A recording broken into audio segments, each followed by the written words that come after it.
ఇంకా వ్యాపారంలో up and downs బాగానే ఉన్నాయి. అన్ఎక్స్పెక్టెడ్ ఎక్స్పెండిచర్స్ వచ్చే అవకాశాలు ఉన్నాయి, కానీ కొత్త ఇన్కమ్ సోర్స్ కూడా బాగా వస్తున్నాయి. మీ ప్లానింగ్ మార్చేస్తే లాస్ అండ్ ప్రాఫిట్ బాగా ఉంటుందని కూడా చెప్పొచ్చు. షేర్ మార్కెట్లో ఎలా ఉంటుంది అంటే రిస్క్ పీరియడ్ అని చెప్పొచ్చు. ఈ నెల సడన్ లాసెస్ ఎక్కువ వచ్చే అవకాశాలు బాగా కనబడుతున్నాయి. సేఫ్ ఇన్వెస్ట్మెంట్స్ చాలా బెస్ట్.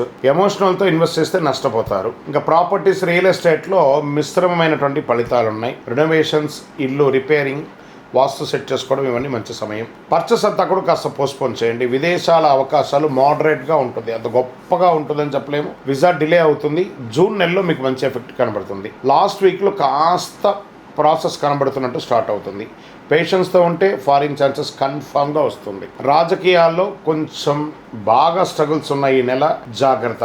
రికగ్నేషన్ కాస్త లేట్గా వచ్చే అవకాశాలు ఉన్నాయి. ఇంకా సినిమా వాళ్ళకి ఈ నెల అన్నిట్లోనూ కొంచెం దూరంగా ఉండండి. పబ్లిక్ ఫంక్షన్స్కి వెళ్ళేటప్పుడు శృతి మించకుండా ఉండడానికి ప్రయత్నం చేయండి. మీ మాటలు కానీ మీ యొక్క కానీ స్టేజ్ మీదకి వెళ్ళేటప్పుడు పెద్దవాళ్ళని గౌరవించి మాట్లాడడం కానీ, పూర్వ గౌరవాలను అంతా కూడా పెట్టుకొని మాట్లాడితే మీకు మంచి అవకాశాలు ఉంటాయి. ప్రయత్నం చేయండి. మాధ్యమాల ద్వారా, సోషల్ మీడియా ద్వారా కొంచెం ప్రయత్నం చేయండి. సినిమా యాక్టర్స్కి, యాక్ట్రెస్కి మంచి అవకాశాలు బాగా కనబడుతున్నాయి.